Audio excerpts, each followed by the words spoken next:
السلام عليكم ورحمة الله وبركاته. الحمد لله رب العالمين، ملأ القلوب بحبه وشغل الألسنة بذكره، وخير الذكر القرآن. والصلاة والسلام على نبينا العدنان سيدنا محمد وعلى آله وأصحابه الصلاة والسلام. صلوا عليه صلى الله عليه وسلم. أما بعد، أهل القرآن هم أهل الله وخاصته، اصطفاهم الله تبارك وتعالى من بين خلقه ليحملوا كتابه في صدورهم وقلوبهم.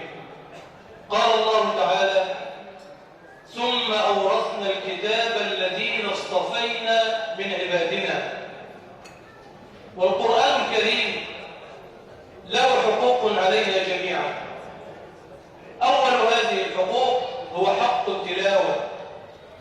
القرآن يجب أن يتلى من كل مسلم وكل مسلمة. قال تبارك وتعالى: إن الذين يتلون كتاب الله وأقاموا الصلاة وأنفقوا مما رزقناهم سرا وعلانية يرجون تجارة لن تبور. والنبي صلى الله عليه وسلم حثنا على قراءة القرآن في أكثر من حديث، فقال صلى الله عليه وسلم: اقرأوا القرآن فإنه يأتي يوم القيامة شفيعا لأصحابه. وقال صلى الله عليه وسلم: يقال لقارئ القرآن يوم القيامة: اقرأ وارتقي ورتل كما كنت ترتل في الدنيا، فإن منزلتك عند آخر آية تقرأها. وما أحلى وما أجمل وما أحسن أن يقرأ القرآن مرتلا مجودا كما أمر ربنا تبارك وتعالى إذ قال: ورتل القرآن ترتيلا. من حقوق القرآن علينا حق الاستماع، أن نستمع إلى القرآن الكريم. قال الله تعالى: وإذا قرئ القرآن فاستمعوا له وأنصتوا لعلكم ترحمون. وكان صلى الله عليه وسلم يحب أن يستمع إلى القرآن من غيره، مع أنه النبي المختار الذي أنزل عليه القرآن. فقال سيدنا عبد الله بن مسعود رضي الله عنه وأرضاه: قال لي رسول الله صلى الله عليه وسلم: اقرأ علي القرآن يا ابن مسعود. فقال: يا رسول الله، أقرأ عليك وعليك أنزل؟ قال: نعم، فإني أحب أن أستمع إليه من غيري.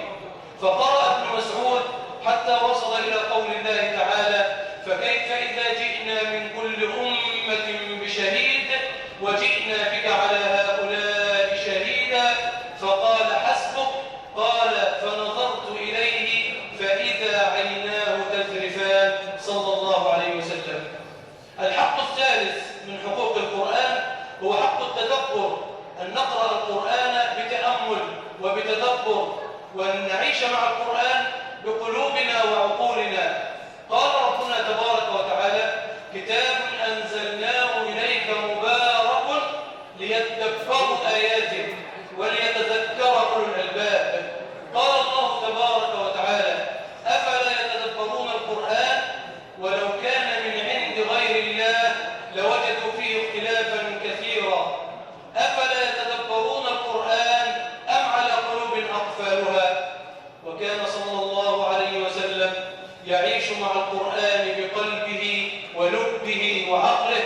قال عبد الله بن مطرف رضي الله عنه: دخلت على النبي صلى الله عليه وسلم وهو يقرأ القرآن ولصدره أزيز كأزيز المرجل. يعني صدر النبي صلى الله عليه وسلم له صوت عال وهو يقرأ القرآن كصوت الماء الذي يغلي على النار من شدة تأثره بالقرآن الكريم. كذلك من حقوق القرآن علينا حق العمل. يعني القرآن مش نازل عشان نحفظه بس وعلشان نعلقه كده في البيت وعشان يقرأ في المعازي، لا، القرآن لابد وأن نعمل به، لابد وأن نعمل بكتاب الله، فهو دستور هذه الأمة.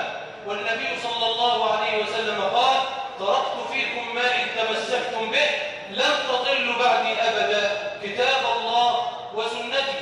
فمثلا بعض الناس يقرأ القرآن ويحفظ القرآن عن ظهر القلب، ويقرأ في القرآن: ووصينا الإنسان بوالديه إحسانا، وهو عاق لوالديه. فرب قارئ للقرآن والقرآن يلعنه.